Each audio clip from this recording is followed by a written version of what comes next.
जय श्री राम भाई लोगों। I Himanshu welcoming you all to our channel current मुद्दे। This is quant book solution series और हम आज ज्योमेट्री का पार्ट थर्ड डिस्कस करेंगे। हमने पार्ट वन पार्ट टू पहले ही अपलोड कर दिए, अगर आपने नहीं देखे अभी तक तो जाके देखना। हमने चीज़ें विद कंसेप्ट डिस्कस करी है। सिमिलरली इस पार्ट में भी हम अच्छे क्वेश्चंस देखेंगे जो कि हमारी 4.0 बुक से लिए गए हैं, उनसे रिलेटेड कंसेप्ट हम देखेंगे। सो बिना किसी देरी के let's get started. Signing in to the first question, in a triangle ABCD is a point on BC such that BD ratio DC equal to 3 ratio 4 दिया हुआ है। E is a point on AD such that AE ratio ED 2 ratio 3 दिया हुआ है। हमें area ratio पूछा है। देखो, इस क्वेश्चन को करने से पहले हम इनके कंसेप्ट देखेंगे। कंसेप्ट समझते हैं पहले इससे रिलेटेड। हमारा जो क्वेश्चन था मास पॉइंट ज्योमेट्री पे बेस्ड था, तो सबसे पहले हम एमपीजी समझते हैं। एमपीजी क्या होती है? देखो, आपने ऐसी फिगर देखी होगी। इस फिगर में क्या है, यहाँ पर ये झूल रहे, मान लेते हैं ये ए है और ये बी है। ये अभी झूला एकदम स्ट्रेट है। ये स्ट्रेट क्यों है? दो रीजंस की वजह से। देखो, दो फैक्टर पे डिपेंड करेंगे ये चीजें। पहली चीज तो weight of A, weight of B, और सेकंड थिंग यहाँ से यहाँ तक की लेंथ और यहाँ से यहाँ तक की लेंथ। Got it? देखो, इस टाइप के केस में पहली चीज तो ये कि यहाँ से यहाँ तक की लेंथ बराबर दे रखी है हमें, क्योंकि दिख रही है। नॉर्मली जब झूला होता है उसमें क्या होता है, हमारे पास जो लेंथ होती है बराबर दी हुई होती है। तो जो फैक्टर होगा जिस पे डिपेंड करेगा वो ए या बी पे होगा। देखो, कौन ऊपर जाएगा कौन नीचे जाएगा। मान लो अगर इसका वेट 50 केजी है, इसका वेट है 40 केजी, तो सीधी सी बात है जो ये झूला है वो एक की तरफ इंक्लाइन हो जाएगा एंड बी जो है ऊपर की तरफ उठ जाएगा। कोई कुछ फिगर ऐसी हो जाएगी, ये बी हो गया, ये यहाँ पॉइंट था ये बेस से, तो ये नीचे की तरफ 50 हो गया। यानी इस केस में हमारे पास एक की तरफ इंक्लाइन हुआ।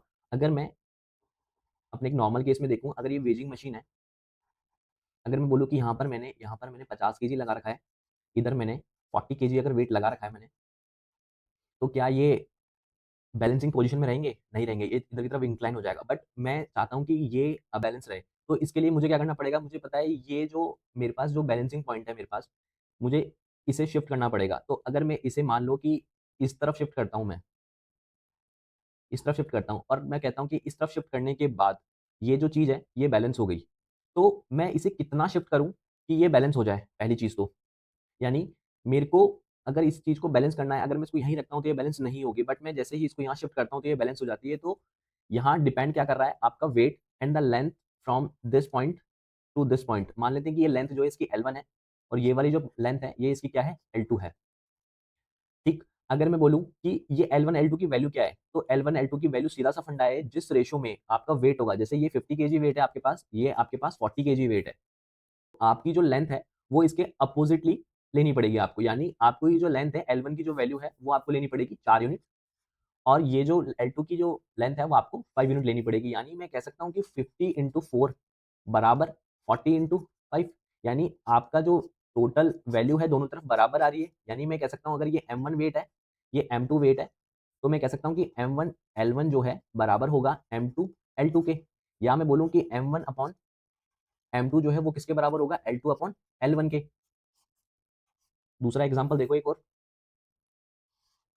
अगर मेरे पास एक सेंटर ऑफ मास यहाँ पर है किसी किसी लाइन का, या ये झूला मान लो, कुछ भी मान लो, ये बेजिंग मशीन मान लो, अगर मैं बोलूँ कि इसका सेंटर ऑफ मास मेरे पास यहाँ पर है, अगर मैं बोलूँ कि ये लेंथ मेरे को 4 दे रखी है, ये वाली लेंथ मेरे को 9 दे रखी है, तो मैं चाहता हूँ कि ये अभी भी यहाँ पर मुझे वेट लटकाना है इस पॉइंट पे और इस पॉइंट पे। मैं चाहता हूँ कि ये अभी भी क्या हो, बैलेंस रहे। क्योंकि देखो, अगर मैं सेम वेट लटका दूंगा यहाँ पर, मान लो 5 केजी 5 केजी, तो सीधी सी बात है एक तरफ झुक जाएगा। जिस तरफ लेंथ आपके पास ज्यादा होगी वो उस तरफ झुकेगा, कम होगी उस तरफ झुकेगा ही झुकेगा। देखो, अगर मैं यहाँ पर सेम वेट रख दूँ, मान ले मैं कोई भी एक्स वेट सेम वेट रख दूँ यहाँ पर, तो ये डेफिनेटली ये झुकेगा। किस तरफ झुकेगा? जहां पर लेंथ कम है वहीं पर झुकेगा। लेकिन मैं चाहता हूँ कि मेरा जो ये पॉइंट है, यहाँ से ये पॉइंट मेरा फिक्स है, मुझे इस पॉइंट को मेरे को हिलाना नहीं है, बट स्टिल मैं चाहता हूँ कि ये जो वेट है बैलेंस रहे। तो उसके लिए मुझे क्या करना पड़ेगा, जो ये एक्स की वैल्यू है वो मुझे 9 यूनिट लेनी पड़ेगी। यहाँ पर जो ये एक्स डैश या जो दूसरी वैल्यू है, क्यों मुझे अलग लेना है, ये मुझे 4 यूनिट लेनी पड़ेगी, या 9 केजी या 4 केजी, या इसके मल्टीप्लाइंग फैक्टर में। यानी जब मैं ऐसी कंडीशन बना देता हूँ, तो ये मैं कह सकता हूँ कि ये जो पॉइंट है मेरा, ये यहाँ पर मेरा क्या होगा, सेंटर ऑफ मास होगा। सेंटर ऑफ मास, यानी इस पोजीशन में रहते हुए भी मैं, मेरी जो पूरा फंक्शनिंग है इसको मैं पूरा बैलेंस कर सकता हूँ। तो यही हमारा काम करती है मास पॉइंट ज्योमेट्री में भी। देखो, समझते हैं ट्राइंगल लेके। मान लो मेरे पास एक ही ट्राइंगल है, ये ट्राइंगल है मेरे पास, एक यहाँ से मैंने एक सीबियन ड्रॉ करी है। ये सीबियन ले लेते हैं A B C, और ये सीबियन है, मान लो मैंने AD एक सीबियन ड्रॉ करी है। एक सीवीएन मैंने यहाँ से यहाँ ड्रॉ करी है बीई, बीडी और जो डीसी है ये किस अनुपात में, 2:3 में है।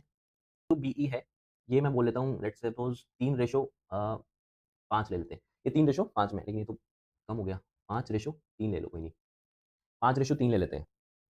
अभी देखो कि मुझे अगर बोला जाए कि आपको ये पॉइंट ओ मान लो, अगर मुझे बोले कि आपको एओ अपॉन ओडी निकालना है, तो ये कैसे निकालेंगे अपन? देखो, मैं बोल रहा हूँ कि मेरा जो सेंटर ऑफ मास है इस लेंथ बीसी का, वो डी पर है। यानी अगर मेरी जो लेंथ है यहाँ से बी से डी तक की 2 है, डी से और सी तक की लेंथ मेरे पास 3 है, तो मुझे पता है सेंटर ऑफ मास तो यहाँ होगा नहीं। क्यों नहीं होगा? क्योंकि यहाँ पर वेट डेफिनिटली मुझे सेम करना पड़ेगा, वरना ये इस तरफ बैलेंस हो जाएगी, बी की तरफ इंक्लाइन हो जाएगी। तो मेरे को अगर ये बीसी स्टेबल रखनी है तो मुझे यहाँ पर वेट कितना रखना पड़ेगा? बी पर 3 यूनिट। ठीक, मुझे इस जगह इस सी पॉइंट पे वेट कितना रखना पड़ेगा? मुझे 2 यूनिट। समझ में आया? अगर मैं लाइन बीई की बात करूं, लाइन बीई की बात करूं, तो मुझे पता है इसका सेंटर ऑफ मास यहाँ पर है, लेकिन ये अभी भी बराबर नहीं है। तो मेरी अगर लेंथ, ये वाली लेंथ अगर 3 है, तो मुझे यहाँ पर वेट कितना रखना पड़ेगा? 3 यूनिट। ठीक है, यहाँ पर 3 यूनिट हमने बी पर रखा हुआ ये, और यहाँ पर जो वेट है वो मुझे कितना रखना पड़ेगा? 5 यूनिट। यहाँ पर हमने वेट 5 यूनिट रखा, तो टोटल जो वेट इस ओ पर फील होगा वो कितना होगा? 5 + 3 = 8 केजी या फिर 8 यूनिट। ठीक, सिमिलरली मेरे पास ये जो डी पॉइंट है, यहाँ पर जो वेट फील होगा वो कितना होगा? 3 + 2 यानी 5 यूनिट या 5 केजी फील होगा। अगर मैं लाइन एसी की बात करूं, एसी लाइन पे देखो, एसी लाइन को मैं यहाँ साइड में बना रहा हूँ, ये ए पॉइंट है, यहाँ पर सी पॉइंट है, और बीच में क्या है? ई पॉइंट है। ई पॉइंट पे वेट कितना है? ई पॉइंट का वेट है यहाँ पर, अगर मुझे टोटल वेट इस पर 5 केजी फील हो रहा है, यहाँ पर देखो 5 केजी आया था, और मुझे पता है कि सी पर वेट कितना है? 2 केजी है। तो सेंटर ऑफ मास के लिए मुझे यहाँ पर वेट कितना रखना पड़ेगा? ई को अगर मुझे सेंटर ऑफ मास बताना है मुझे कि यहाँ पर इसका इक्विलिब्रियम आएगा, यहाँ पर से ये चीज बैलेंस हो जाएगी, तो मुझे ये वेट यहाँ पर 3 केजी रखना पड़ेगा। ठीक, और दूसरी चीज, ये वाली जो लेंथ है, ईसी की जो लेंथ है वो कितनी हो जाएगी? 3 यूनिट, क्योंकि ये वाली लेंथ यहाँ पर आएगी, और ये वाली जो वेट के कॉरेस्पॉन्डिंग जो लेंथ है वो यहाँ पर आएगी, यानी एई से और ईसी की लेंथ का रेशियो कितना हो जाएगा? 2:3 में मुझे लेनी ही पड़ेगी। यानी ये कितना हो जाएगा मेरे पास? 2 यूनिट। ये कितना हो जाएगा मेरे पास? 3 यूनिट। अगर मुझे बोले कि एओ और ओडी चाहिए, देखो ए पर वेट कितना है? ये 3 यूनिट था, ए पर वेट 3 यूनिट है। बी पर वेट कितना है? 5 यूनिट है। ये यहाँ पर प्लॉट करता हूँ मैं लाइन वापस से, ए, ये ओ, एंड ये कितना है? डी। अगर मैं बोलूँ ए पर वेट कितना था मेरे पास? 3 केजी लिया था हमने। यहाँ पर डी पर वेट कितना था? 5 केजी।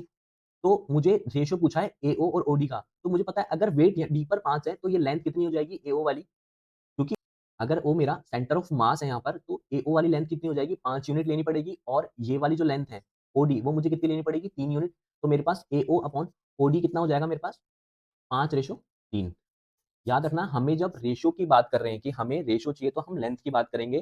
चीज को ऐसे देखो कि मैं M1 M2 वाले वेट के फॉर्मूला से, कि M1 अपॉन M2 मेरे पास कितना दिया हुआ है, अगर वेट जो है 3:5 है, तो लेंथ का जो रेशियो होगा वो कितना होगा? L2 अपॉन L1, यानी M1 के कॉरेस्पॉन्डिंग जो लेंथ है AO, उसका रेशियो होगा 5, और ये नीचे कितना आ जाएगा? 3। तो मैं इसको ऐसे भी बोल सकता हूँ।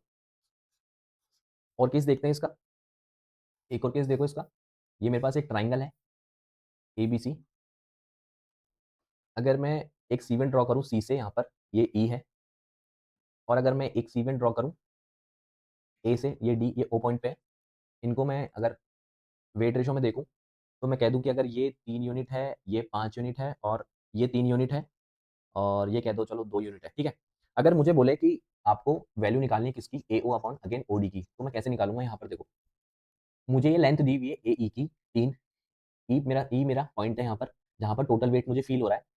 बी मेरा पॉइंट है ये वाला। अगर मुझे इसको सेंटर में रखना है, यानी मुझे इसको बैलेंस में रखना है, तो यहाँ पर मेरा वेट कितना होना चाहिए? ए पर 3 यूनिट, ठीक है, और ए पर वेट कितना होना चाहिए मेरा? 5 यूनिट। दूसरी चीज, अगर मैं बीसी की बात करूँ, तो यहाँ पर वेट मेरा 2 केजी होना चाहिए, यहाँ पर वेट मेरा कितना होना चाहिए? इसको मैं बॉक्स में बंद कर लेता हूँ, यहाँ पर वेट मेरा कितना होना चाहिए? 3 यूनिट होना चाहिए। बट बी पे या तो 3 हो सकता है या 2 हो सकता है। मैं एक बार इसका एलसीएम ले लेता हूँ इन दोनों का ही, यानी एलसीएम ले लेता हूँ, ये कितना आएगा? 6। यानी मैं कह देता हूँ अगर बी पर 6 वेट है, बी पर वेट 6 है, तो यहाँ पर ए पर वेट कितना हो जाएगा? 10 डबल, तो यहाँ पर इसका वेट कितना हो जाएगा? 10। अगर मैं कह देता हूँ कि यहाँ पर वेट 6 है, तो यहाँ पर वेट कितना हो जाएगा? इसका भी, अगर 2 का 3 गुना वेट बी पर है, तो यहाँ पर सी पर इसका 3 गुना वेट हो जाएगा, यानी ये कितना हो जाएगा? 9। टोटल वेट जो डी पे फील होगा वो कितना होगा मेरे पास? यहाँ पर 6 है, यहाँ पर 9 है, यहाँ पर कितना फील होगा? 15, यानी ये 15 केजी फील होगा। अगर मुझे एओ और ओडी की बात करनी है, ए पर वेट है कितना मेरे पास 10 केजी, ओ पर ये डी पर वेट कितना है मेरे पास यहाँ पर 15 केजी है। मुझे एओ और ओडी की लेंथ चाहिए, तो मुझे पता है कि यहाँ पर ये कितना हो जाएगा 15 यूनिट लेंथ, यहाँ पर ये कितनी हो जाएगी नीचे 10 यूनिट लेंथ। तो यानी एओ से ओडी का रेशियो कितना आ जाएगा मेरे पास 3/2। सिमिलरली अगर मुझे पूछे कि ईओ और ओसी का रेशियो बताओ, तो वो कितना हो जाएगा। ई पर जो टोटल वेट फील हो रहा है वो कितना है 10 और 6 16। इधर सी पर जो वेट टोटल फील हो रहा है वो 9 है, यानी रेशियो कितना हो जाएगा ईओ से ओसी का, ये 9 यूनिट आ जाएगा यहाँ पर, ये 16 यूनिट आ जाएगा यहाँ पर, यानी तो ये कितना हो जाएगा 9/16। कि अगर मेरे पास ये एक ट्राइंगल दे रखा है यहाँ पर, और इसका जो ये बेस है ये कोई सीवन है एडी, ये सीवन एडी क्या कर रही है, जो बेस है उसको उसको 5:9 में डिवाइड कर रही है, और मुझे बोला जा रहा है कि इसका जो एरिया है वो बताओ आप कितना है, या यदि इस वाले का एरिया मुझे 36 दे रखा है तो ठीक। तो एक चीज़ हमेशा ध्यान रखना है कि जिस रेशो में बेस होता है उसी रेशो में क्या होगा आपका एरिया होगा, यानी अगर 9 बेस वाले ट्राइंगल का एरिया 36 है, तो 5 यूनिट वाले जो ट्राइंगल है उसका एरिया कितना हो जाएगा 20, यानी इसका एरिया कितना हो जाएगा 20। तो ये चीज़ ध्यान रखने वाली है इसमें। अब हमारे वापस क्वेश्चन पे आते हैं वापस, ए बी सी। इसमें ये बोला गया है कि बी डी और डी सी का जो रेशो है वो 3:4 है। ये डी कोई पॉइंट है, यहाँ पर रेशो कितना है 3:4 है। एडी पर एक ऐसा पॉइंट है जहाँ पर क्या हो एई ईडी कितना हो 2:3 है, ठीक है। ए को डी से मिलाते हैं, और हमें बोला है कि ई एक ऐसा पॉइंट है यहाँ पर जिससे क्या हो रहा है कि ये 2:3 में हो रहा है, यानी हमें पूछा है कि हमें ईसीडी और एईबी का एरिया बताओ। ईसीडी यानी ये वाला ट्राइंगल बन रहा है एक, ये वाला, और एक एईबी, इस वाले ट्राइंगल का मुझे एरिया चाहिए।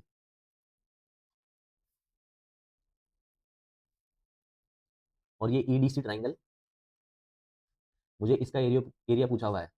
ट्राइंगल ए बी डी, इसका एरिया कितना हो जाएगा ये 3 यूनिट, और इसका एरिया कितना हो जाएगा 4 यूनिट। देखो इस 3 यूनिट में भी हमें पता है कि अगर मैं ए बी डी की बात करूँ तो ये वाला एरिया 2 यूनिट, ये वाला एरिया 3 यूनिट हो जाएगा। बट कि 3 यूनिट जो एरिया है उसकी वैल्यू कितनी दे रखी है मुझे 5, ठीक। और इधर 4 यूनिट जो एरिया है उसकी वैल्यू कितनी हो जाएगी मेरे पास 5/3 × 4, यानी ये कितना हो जाएगा 20/3। मुझे ये वाला एरिया पूछा है, तो ये वाला एरिया कैसे निकालूंगा, ये 2 और 3 रेशो में है, यानी टोटल अगर ये ए बी डी, ये किसका एरिया है एडीसी, अगर टोटल एडीसी का एरिया कितना है 20/3 है, यानी 5 यूनिट की जो वैल्यू है वो मुझे कितनी दे रखी है 20/3 दे रखी है। तो मुझे ये जो 3 यूनिट है नीचे वाला ये, इसकी वैल्यू कितनी हो जाएगी मेरे पास, इसको नीचे करेंगे तो 5 × 4 = 4/3, यानी इसकी वैल्यू हो जाएगी 4, यानी इसका एक्चुअल एरिया कितना आया 4 यूनिट आया। सिमिलरली अगर मैं बोलूँ कि ये वाला जो एरिया था वो कितना था 2 यूनिट था, हमें वैल्यू किसकी चाहिए ट्राइंगल ईसीडी, इसका एरिया, और ट्राइंगल एईबी का एरिया। तो ट्राइंगल एईबी का एरिया कितना है, ये इसका एरिया तो है 2, और इसका एरिया कितना था, इसका एरिया है 4, तो यानी कितना रेशो में जाएगा 2:1 में। तो मेरा आंसर नंबर ऑप्शन सी एकदम करेक्ट हो जाएगा। सिमिलरली ये वाला क्वेश्चन ट्राई करते हैं। एक ट्राइंगल है मेरे पास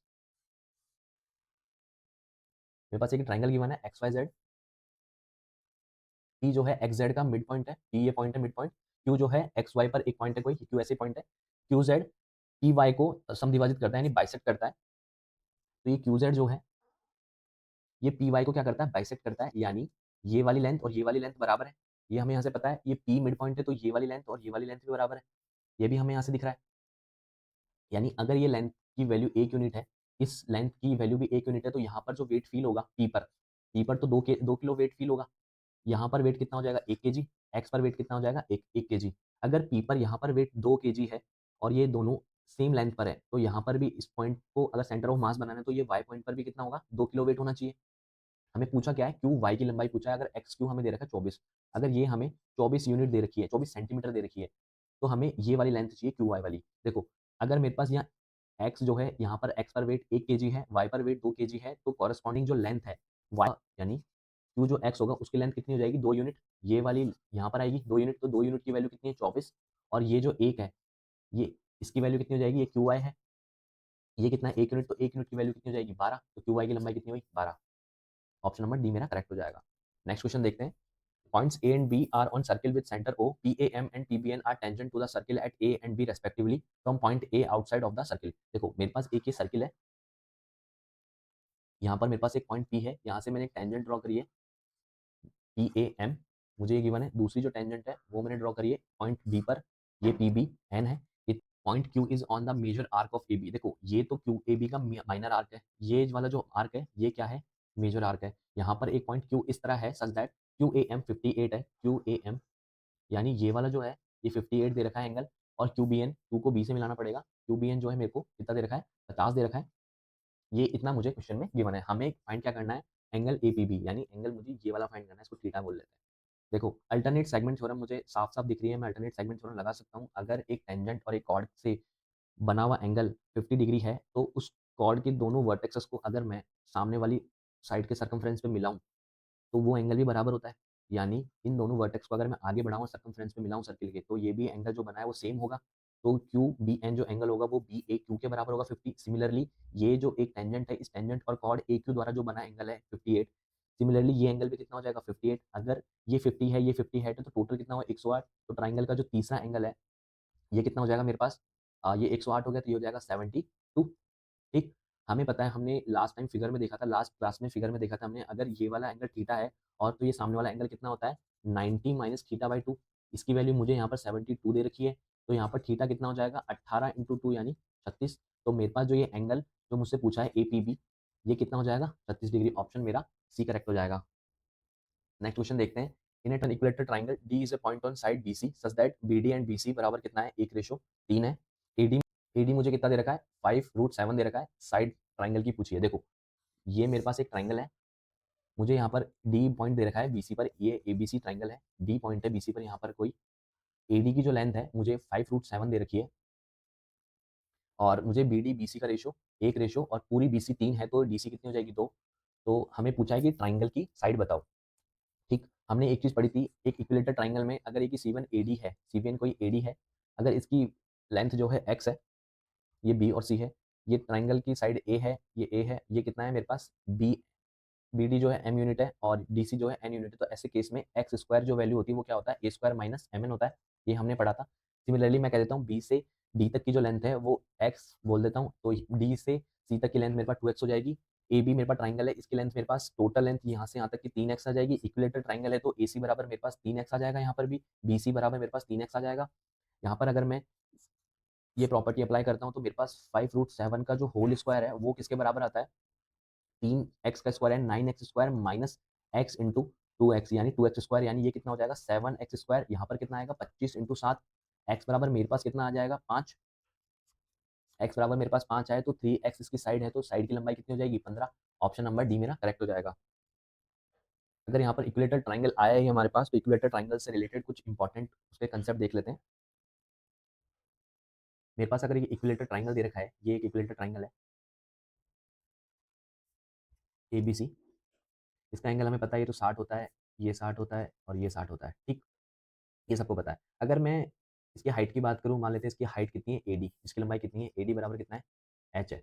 तो ये जो h है, ये हाइट जो है, यही इसका क्या होगा एंगल बाइसेक्टर होगा, एंगल बाइसेक्टर। ठीक, यही हाइट जो है इसकी मीडियन होगी, मीडियन होगी मीन्स ये BD और DC को बराबर भागों में डिवाइड करेगी, यही इसका क्या होगा परपेंडिकुलर, परपेंडिकुलर, परपेंडिकुलर बाइसेक्टर होगा।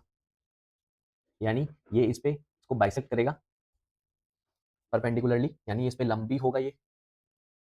अगर इसकी साइड ए दे रखी है मुझे, इस ट्राइंगल की साइड, तो इसकी जो हाइट है वो होती है √3/2a। ठीक है, और अगर मैं बात करूं कि इसका एरिया कितना होगा, एरिया ऑफ इक्विलेटरल ट्राइंगल वो होता है √3/2 इंटू ए, हाइट इंटू बेस, बेस कितना है इसका ए, और हाफ, हमें पता है half into base into height होता है, तो यानी कितना हो जाएगा √3/4 ए स्क्वायर, ये इसका एरिया हो गया। दूसरी चीज देखो, ये इक्विलेटर जो ट्राइंगल है, इस इक्विलेटर ट्राइंगल में एक ही पॉइंट पर क्या होगा, इसका इंसेंटर भी होगा, इसका सर्कम सेंटर भी होगा, इसका ऑर्थो सेंटर भी होगा और इसका सेंटर्ड भी होगा, यानी सब एक ही पॉइंट पे होता है इक्विलेटर ट्राइंगल में।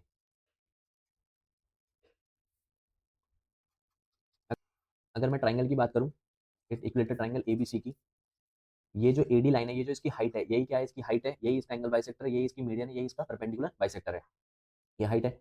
यहाँ से अगर ये इस एक पॉइंट है, इसी पॉइंट पर इसका सेंट्रॉइड भी होगा। ठीक है, अगर इसका सेंट्रॉइड है इस पॉइंट पे, केंद्रक है, यानी ये जो ऊपर वाला पार्ट है वो मान लेते हैं इसको एक बार, कोई भी एक पॉइंट O, तो ये कितना हो जाएगा 1 यूनिट, यानी जो हाइट है, हाइट है, ये हाइट का कितना हो जाएगा 2/3 पार्ट ऑफ h, ये हाइट का कितना हो जाएगा 1/3 पार्ट ऑफ h। इसे ही क्या बोलते हैं एक्स रेडियस, यही क्या होती है इन रेडियस, यानी एक्स रेडियस मेरे पास कितनी हो जाएगी 2/3 ऑफ किसका हाइट का हाइट कितनी है, √3/2 इंटू ए, ये कितनी हो जाएगी मेरे पास, ये आया a/√3। सिमिलरली इन रेडियस जो है मेरे पास वो कितनी हो जाएगी, 1/3 पार्ट ऑफ √3/2 ए, यानी ये कितना हो जाएगा मेरे पास a/2√3। तो इन रेडियस और ये एक्स रेडियस आ गई मेरे पास यहाँ पर। और क्या क्या देख सकते हैं, अगर मैं रेशो की बात करूँ, ये किस रेशो में होती है, आर, कैपिटल आर और स्मॉल आर, इनका रेशो कितना होता है, 2:1 में। एक चीज और देखो, अगर एक पॉइंट यहाँ पर मेरे पास ये पी है, इस पॉइंट से अगर मैं एक टेंजेंट ड्रॉ कर रहा हूँ इस सर्किल पे, एक टेंजेंट ड्रॉ कर रहा हूँ मैं इस बड़े वाले सर्किल पे, ठीक, ये इसके सेंटर से होकर गुजर रही है मान ली एक लाइन, ये ओ है, ये ओ डैश है, इसकी जो रेडियस है वो स्मॉल आर है, इसकी जो रेडियस है वो क्या है, कैपिटल आर है, ये थीटा है, ये थीटा है, एंगल बाइसेक्टर है। तो मेरे पास जो ये आर और जो कैपिटल आर है, इन दोनों का रेशियो है वो कितना हो जाएगा मेरे पास, 1 minus sine theta upon 1 plus sine theta. अगर मैं इक्विलेटरल ट्राइंगल के केस में बात करूं, सेम प्रॉपर्टी को, अगर मेरे पास ये इक्विलेटरल ट्राइंगल है, इसमें एक ये सर्किल है बड़ा और एक ये छोटा सर्किल है, तो ये जो लेंथ है यही हमारे पास एंगल बाइसेक्टर भी होगी, तो ये कितना हो जाएगा थीटा, ये हो जाएगा थीटा, जो कि कितना हो जाएगा 30 डिग्री। यहाँ पर इसकी जो रेडियस है ये कितनी हो जाएगी, स्मॉल आर, ये वाली जो रेडियस है वो कितनी हो जाएगी, कैपिटल आर। यानी अगर मैं इस केस में आर और कैपिटल आर का रेशियो की बात करूँ, तो यहाँ कितना हो जाएगा 1 माइनस साइन थीटा कितना है 30 डिग्री, ये कितना हो जाएगा 1 प्लस साइन थीटा, तो ये साइन थीटा कितना हो जाएगा 30 डिग्री। जब इसको हम सॉल्व करेंगे तो ये कितना आएगा हमारे पास, 1:3। ठीक, तो हमारे पास जो स्मॉल आर कैपिटल आर का जो रेशियो है वो कितना आता है इक्विलेटरल ट्राइंगल के केस में, 1/3। दूसरी चीज देखो, अगर मैं अगर मैं एक ऐसे इक्विलेटरल ट्राइंगल की बात करूं जिसकी जो साइड है वो कितनी है, 2 यूनिट है, तो ऐसे ट्राइंगल का जो हाइट है वो कितनी हो जाएगी, √3, और ऐसे ट्राइंगल के जो एरिया है वो कितना हो जाएगा मेरे पास, √3/4 इंटू 4। ठीक, 2 का स्क्वायर, तो ये कितना हो जाएगा, √3। अगर मैं बोलूँ कि मेरे पास कोई साइड 2K है, तो उसकी हाइट कितनी हो जाएगी, √3K, उसकी उसका एरिया जो है वो कितना हो जाएगा, √3K²। अगर मैं उसकी इन रेडियस की बात करूँ, तो यहाँ पर इन रेडियस मुझे पता है कितनी है, a/√3 होती है, यानी a मेरे पास कितना है, 2/2√3, यानी ये कितना हो जाएगा, 1/√3। ये कितनी है मेरे पास, ये इन रेडियस है, ये एरिया है। अगर मैं एक्स रेडियस की बात करूँ, सरकम रेडियस की बात करूँ, तो वो कितना होता है, a/√3, ए बराबर मेरे पास 2 है, ये कितना हो जाएगा, √3। ठीक, तो सिमिलरली अगर एक ऐसा ट्राइंगल है जिसकी हाइट 3K है, लेंथ 2K है, उसका एरिया कितना हो जाएगा, 3K², उसकी इन रेडियस कितनी हो जाएगी, 1/3K, उसकी एक्स रेडियस कितनी हो जाएगी, 2/3K।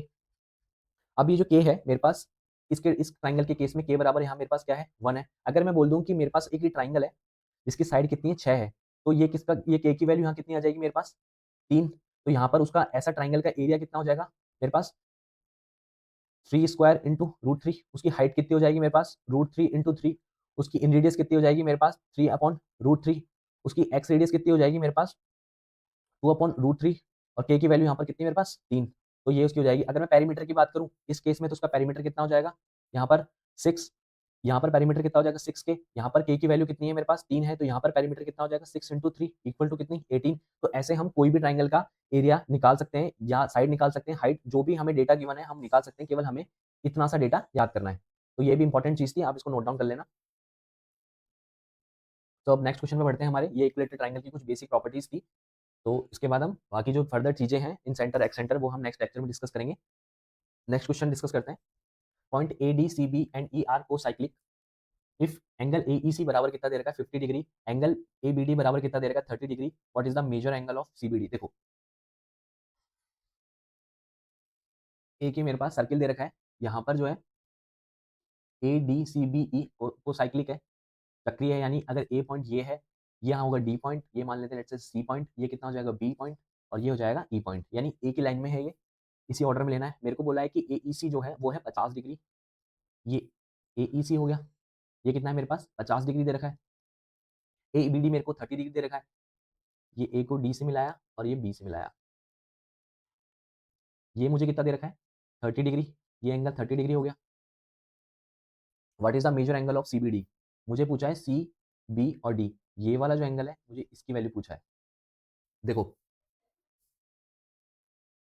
मैं बात कर रहा हूँ आर्क ए सी की, आर्क ए सी द्वारा जो ये बना एंगल है यहाँ पर, ई पर बना एंगल है वो कितना है, 50 है। सिमिलरली आर्क AC द्वारा बना एंगल यहाँ पर, ये देखो, ये जो एंगल है इसको एक लाइन खींचते हैं, ये वाला जो एंगल है ये कितना है कंप्लीट, ये कितना है, ये भी सेम होगा 50 डिग्री। तो ये जो टोटल एंगल है ये कंप्लीट है, ये कितना हो जाएगा 50 डिग्री। मुझे ये वाला एंगल पता है ये कितना दे रखा है 30, तो ये जो ऊपर वाला एंगल है ये कितना हो जाएगा 50 माइनस 30 बराबर 20, सी करेक्ट हो जाएगा। नेक्स्ट क्वेश्चन देखते हैं, triangle ABC and ADC are right angle triangle with common hypotenuse BC, BD and AC intersect at P when produced if PA equal to 8, PC equal to 4, PD 3.2 दे रखा है, then length of BD बतानी है हमें। देखो एक ये triangle मेरे पास, एक ये राइट एंगल ट्राइंगल है, एक दूसरा राइट एंगल ट्राइंगल मैं मान लेता हूँ, एक मेरे पास ये है, यानी यहाँ पर 90 डिग्री होगा, यहाँ पर 90 डिग्री होगा। जो कॉमन जो साइड है मेरे पास हाइपोटेनस कॉमन है वो है BC, यानी definitely this must be BC। तो इस ट्राइंगल के लिए ये A होगा और ट्राइंगल DBC के लिए ये D होगा। जब इन्हें आगे बढ़ाया जाता है BD और AC को आगे बढ़ाते हैं इसको, जब BD को आगे बढ़ाया जाता है यानी मैं इसको आगे बढ़ा रहा हूँ, तो ये यहाँ किसी पॉइंट में मिलेंगे, ये किसी पॉइंट P पे मिलते हैं। हमें बोला गया है हमें PA बराबर कितना दे रखा है 8, ये पूरी जो लेंथ है हमारे पास ये PA ये दे रखी है 8, और PC बराबर कितना दे रखा है 4, ये 4 दे रखा है। PD बराबर कितना दे रखा है हमें 3.2, हमें BD की लेंथ चाहिए हमें, यानी ये वाली लेंथ चाहिए। देखो यहाँ पर एक क्वाड्रिलेटरल बन रहा है, तो क्या मैं एक सर्किल ड्रॉ कर सकता हूँ यहाँ से जो कि ABDC को टच करता हो जाएगा। अगर मैं एक ऐसा सर्किल ड्रॉ कर सकता हूँ तो ये क्या एक साइक्लिक क्वाड्रिलेटरल बन गया। अगर BC जिसकी BC क्या है इसकी डायमीटर है, तो A पर बना एंगल 90 डिग्री और D पर बना एंगल 90 डिग्री सेटिस्फाई हो रही है। यहाँ पर P क्या है मेरे पास इंटरसेक्शन पॉइंट है कॉर्ड का, तो ये कॉर्ड कहाँ जाके मिल रही है P पॉइंट पे जाके मिल रही है। तो ऐसे केस में हमें पता है कि PA into PC equal to कितना होता है PB इंटू PD। तो यहाँ पर हम जब वैल्यू पुट करेंगे तो PA की वैल्यू कितनी है 8, PC की वैल्यू कितनी है हमारे पास 4, P यहाँ से मेरे पास PD की वैल्यू दे रखी है मेरे पास 3.2, और PB की वैल्यू कितनी आ जाएगी मेरे पास यहाँ से, PB आ जाएगी 832/10, यानी PB बराबर आया 10। अगर मुझे BD की लेंथ चाहिए तो BD मेरे पास कितना हो जाएगा 10 माइनस 3.2, BD बराबर कितना हो गया मेरे पास 10 माइनस 3.2, यानी BD बराबर आया कितना 6.8। तो मेरा ऑप्शन नंबर D करेक्ट हो जाएगा। इसका दोनों कंसेप्ट देख लेते हैं। अगर एक सर्किल में अगर एक कॉर्ड किसी P पॉइंट पर टच कर रही है, ये A है, ये B, ये C एंड ये D, तो ऐसे केस में PA इंटू PB बराबर होगा किसके PD इंटू PC के। अगर सिमिलरली दो कोई कॉर्ड है, ये एक कॉर्ड ये एक कॉर्ड, अगर ये दोनों किसी बाहर पॉइंट P पे टच कर रही है, ये कॉर्ड AB है, ये कॉर्ड CD है, जब एक्सटेंड करते हैं AB और CD को P पे टच कट कर रही है, तो यहाँ पर भी क्या होता है मेरे पास PB इंटू PA बराबर कितना होता है PC इंटू PD। तो ये दोनों केस बनते हैं, इन दोनों केस को ध्यान रखना। नेक्स्ट क्वेश्चन देखते हैं, in a circle with centre O points A B C D in this order are concyclic such that BD is a diameter of circle BAC equal to 22, then find the major angle of COD। देखो मेरे पास एक ये circle है, मैं बोल रहा हूँ A point मेरा यहाँ है, ये B पॉइंट है, मुझे बोला गया है कि जो BD है वो डायमीटर है, तो मैं एक डायमीटर ड्रॉ करता हूँ B से होता हुआ, ये पॉइंट मस्ट भी मेरा D होगा। तो मेरे पास ये पॉइंट C है, यहाँ ये C पॉइंट ले लेता हूँ मैं, ये D, तो मेरे पास ये 4 पॉइंट है। मेरे को बोला गया है कि BAC जो एंगल है 22 है, BAC यानी यहाँ से, और ये जो एंगल है मेरे पास ये मेरे को दे रखा है 22, और मुझसे पूछा है कि एंगल COD कितना हो जाएगा। यहाँ पर ये इसका सर्किल का सेंटर होगा O पॉइंट पे, तो मुझे ये वाला पॉइंट पूछा है, यानी ये वाली मुझे एंगल पूछा है कि कितना होगा। अगर देखो यहाँ पर इस केस में ये BC जो आर्क है, इस आर्क द्वारा यहाँ पर बना जो एंगल है अगर 22 है, तो इस BC आर्क द्वारा ये जो D है, इस D पर बना एंगल में कितना हो जाएगा मेरे पास 22 हो जाएगा। तो ये कितना हो जाएगा मेरे पास 22। अगर मैं A को D से मिलाता हूँ तो मुझे पता है कि डायमीटर द्वारा सर्कमफ्रेंस पे बना एंगल टोटल 90 है, तो A पर 90 हो जाएगा, ये 22 है, तो ये कितना हो जाएगा मेरे पास 68। अगर CD आर्क द्वारा अगर सर्कमफ्रेंस पे बना एंगल A पर जो है वो 68 है, तो CD आर्क द्वारा अगर मैं सेंटर पे एंगल बनाऊं तो वो 68 का डबल बनेगा। 68 का डबल कितना होता है 136। मेरा ऑप्शन नंबर डी करेक्ट हो जाएगा। नेक्स्ट क्वेश्चन देखते हैं, two chords PQ and RS of a circle meet at A। तो दो जीवाएं हैं जो A पर मिलती है, जब उनको प्रोड्यूस करते हैं, AT is a tangent to the circle meeting at T। AT क्या है उसकी स्पर्श रेखा है जो कि वृत्त को कहाँ मिलती है T पॉइंट पर meeting at T। The ratio of PA और SA is equal to which of the following. तो हमें ऑप्शन में से बताना है कि PA और SA का रेशियो किसके बराबर होगा। देखो मेरे पास अगर ये एक ये सर्किल है और इसकी दो कॉर्ड्स है,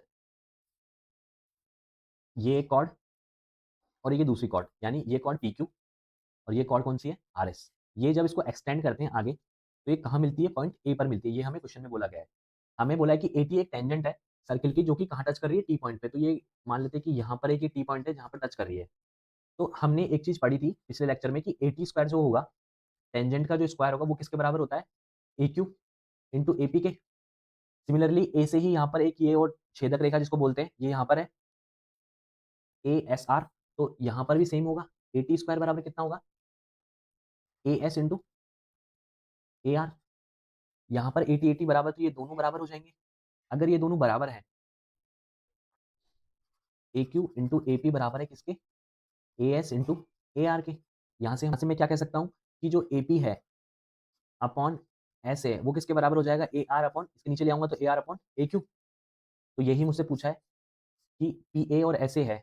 PA यानी AP अपॉन SA किसके बराबर है? AR अपॉन AQ के। AR upon AQ। तो मेरा ऑप्शन नंबर डी करेक्ट हो जाएगा। नेक्स्ट क्वेश्चन देखते हैं। इन ट्राइंगल ABC, ए क्या है यहाँ पर? 135 डिग्री है। CA 5 √2 दे रखा है। AB बराबर 7 centimetre. E and F are the mid points of sides AB and AC respectively. The length of EF दे रखी है। तो हमें लेंथ ऑफ EF बतानी है। देखो हमारे पास अगर ये ट्राइंगल है ABC, ये C एंड ये B मान लेते हैं। हमें AC दे रखा है कितना? 5 √2। ये हमें दे रखा है 135। AB की वैल्यू दे रखी है हमें 7। तो हमें EF की लंबाई पूछी है। E क्या है? इसका मिड पॉइंट है। और F क्या है? इसका मिड पॉइंट है। यानी जब हम इसको मिलाएंगे तो ये कितना हो जाएगा? E और ये हो जाएगा F, जो कि क्या होगा? इस BC के क्या होगा? पैरेलल होगा।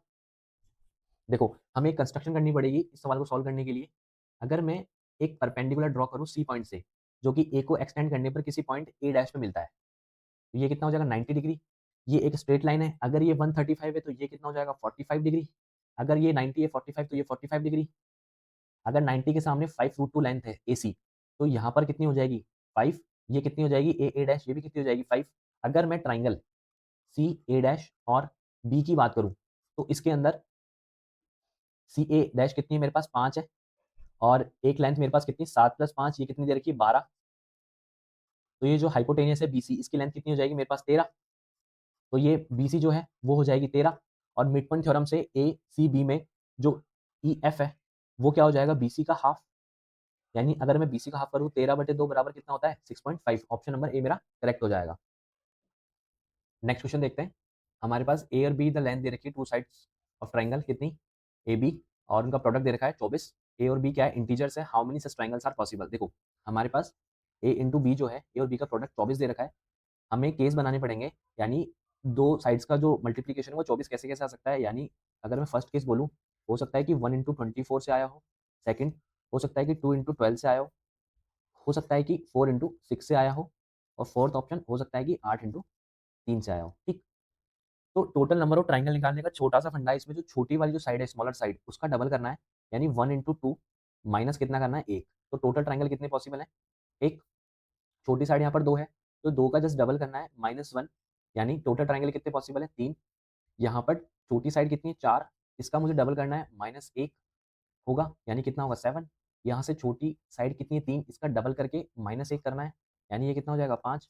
और टोटल जो इसका सम करूंगा तो वो कितना जाएगा? 12, 3, 15 और 1 16। तो यानी टोटल 16 ट्राइंगल मेरे पास पॉसिबल है। नेक्स्ट क्वेश्चन देखते हैं। In a circle with center O, radius 6.5 centimeter, a chord AB is at a distance of 2.5 centimeter from the center. If tangent A and B intersect at P, the distance of P from center। देखो ये मेरे पास एक circle है, एक ये point O है। इस O point से मेरे पास अगर मैं 2.5 सेंटीमीटर की दूरी पर अगर मैं एक कॉर्ड बोलूँ AB, यानी ये एक कॉर्ड है AB। AB मुझे बोला गया है कि एक टेंजेंट ड्रॉ करी जाती है जो A और B पॉइंट से, जो कि कहाँ इंटरसेक्ट करती है? P पॉइंट पर। यानी अगर मैं एक टेंजेंट ड्रॉ करूँ जो कि ए पे टच होती हुई जा रही है, दूसरी अगर एक टेंजेंट में ड्रॉ करूँ जो कि क्या कर रही है? बी पे टच होती हुई जा रही है, तो ये कहाँ टच कर रही है? इंटरसेक्ट करेंगी पॉइंट पी पर। ये हमें क्वेश्चन में बोला हुआ है। तो हमें जो डिस्टेंस है वो बतानी है कि पी से लेकर के जो ये पॉइंट ओ है वहां तक की डिस्टेंस कितनी होगी। ठीक। अगर मैं ए को ओ से मिला देता हूँ तो ये मेरे पास 90 डिग्री है। अगर मैं ओ को बी से मिला देता हूँ तो ये भी मेरे पास यहाँ पर कितना है? 90 डिग्री है। मुझे ये दे रखी 2.5, मुझे इसकी रेडियस कितनी दे रखी है 6.5, यानी ये भी कितना हो जाएगा 6.5। यहाँ पर ये कितना है 90 डिग्री ट्राइंगल है। तो क्या मेरे पास ये 90 के अंदर 90 डिग्री ट्राइंगल वाला केस नहीं बन गया? देखो, अगर मैं किस ट्राइंगल की बात कर रहा हूँ, मैं बना देता हूँ अलग से। ये पी पॉइंट है, ये ए, ये ओ पॉइंट है। ए से अगर मैं ये पॉइंट एम मान लेते हैं, अगर एम पर मैं अगर परपेंडिकुलर डालूँ, ये एम पर परपेंडिकुलर है, तो मुझे जो ये वाली लेंथ है, ये वाली लेंथ मुझे 6.5 दी हुई है। ए से पी तक की लेंथ मुझे नहीं दी, मुझे मतलब ही नहीं है इससे। और ए ओ की जो लेंथ है, ओ एम की लेंथ है वो 2.5 है, और हाइपोटेनियस मेरे को ओ पी बताना है कितना होगा। तो हमें पता है कि 6.5 90 के अंदर 90 ट्राइंगल वाली प्रॉपर्टी से हमें पता है कि 6.5 का जो स्क्वायर है वो किसके बराबर होगा, कॉरेस्पॉन्डिंग साइड, यानी अगर मैं साइड ओ ए का स्क्वायर ले रहा हूँ, तो मुझे इसके पास वाली साइड जो कि किस पे है, हाइपोटेनियस पे, यानी ओ एम, वो कितना लेना है 2.5 इंटू टोटल हाइपोटेनियस वो कितनी है ओपी। तो ये इसके बराबर होती है, यानी ओपी बराबर मेरे पास कितना आ जाएगा 6.5 इंटू 6.5 अपॉन 2.5। तो यहाँ से मैं बोल सकता हूँ कि ये कितना हो जाएगा 16.9 इंटू 2.5 अपॉन 2.5 बोल सकता हूँ।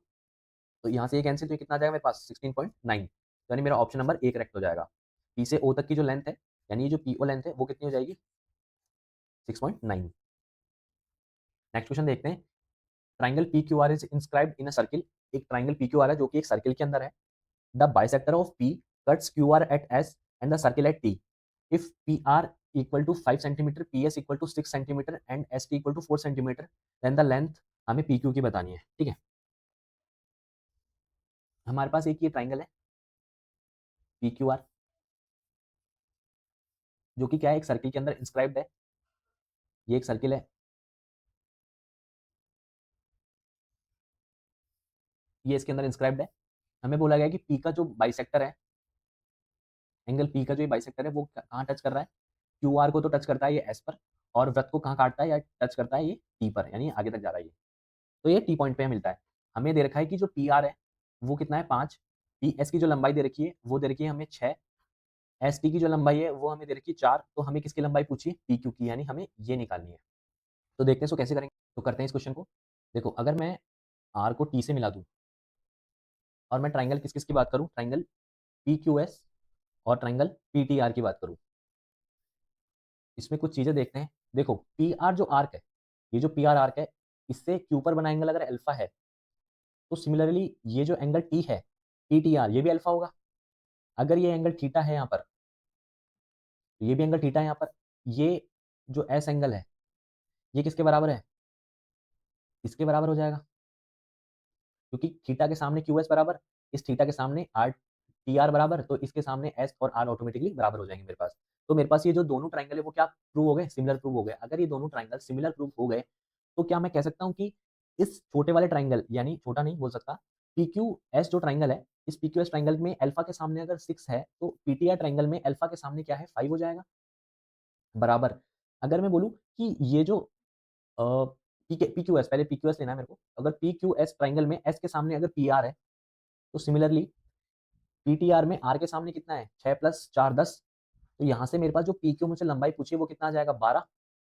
तो मेरा ऑप्शन नंबर बी करेक्ट हो जाएगा। इस क्वेश्चन करने का एक तरीका और है, एक बेसिक आइडेंटिटी है, चाहो तो मेथड 2 करके लिख लो, चाहो तो इसको, कि पी क्यू रिलेशन होता है P Q P R, P Q into P R plus P T into S T equal to P T square, यानी ये वाला इस पी टी स्क्वायर के बराबर होगा।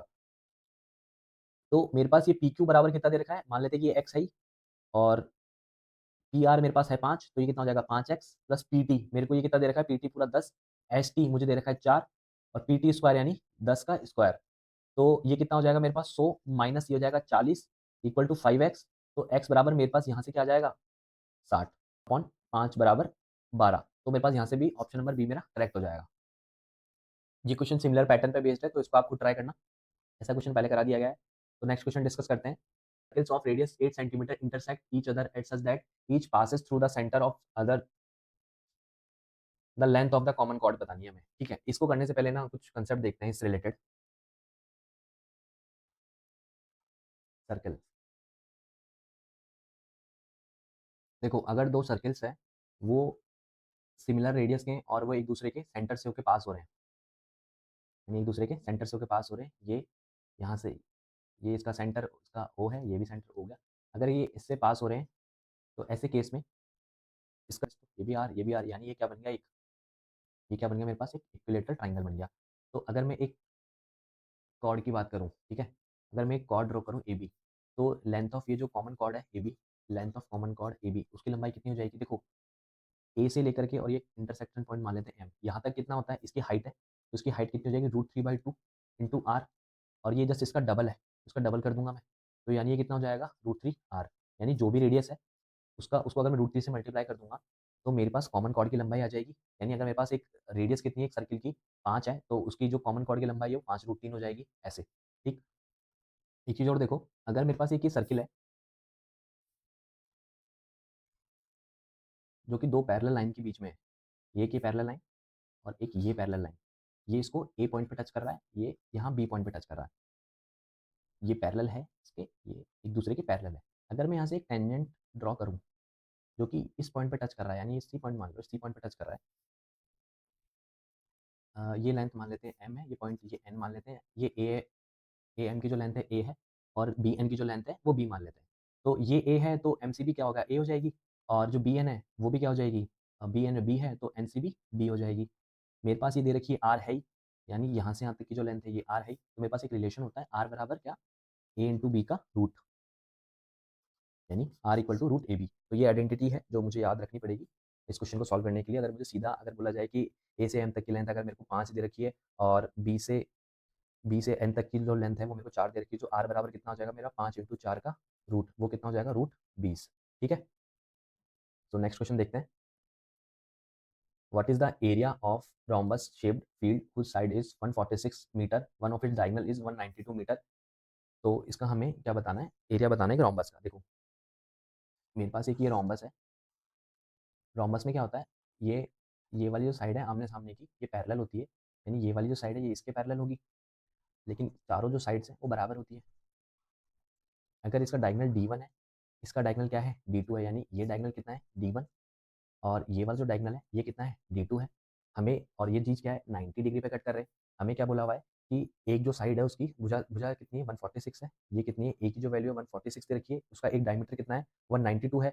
अगर ये पूरा 192 है तो ये हाफ हाफ में डिवाइड होता ही है, एक दूसरे का हाफ हाफ में डिवाइड करते हैं, तो ये कितना हो जाएगा? 192 का आधा, यानी हो जाएगा 96। तो मेरे पास ये वाली जो साइड है ट्रिपलेट से ये कितनी आ जाएगी? मेरे पास 110 ट्रिपलेट से। और अगर मेरे को एरिया चाहिए रोम्बस का जो एरिया होता है, एरिया एरिया ऑफ रोम्बस यानी समचतुर्भुज, वो कितना होता है? Half into D1 into D2, half into D1 क्या है? ये अगर 110 है तो ये कंप्लीट कितना हो जाएगा मेरे पास? 220 इंटू ये कितना हो जाएगा? 192 था, ये काटा तो 110 है ही, तो ये कितना हो गया मेरे पास? 0 2 नोट 2 11 1, और ये 10, ये 11 1, और ये आएगा 2, मेरे पास ये आ गया मीटर स्क्वायर। मुझे पता है कि एक हेक्टेयर में कितना होता है? 10,000 मीटर स्क्वायर होता है।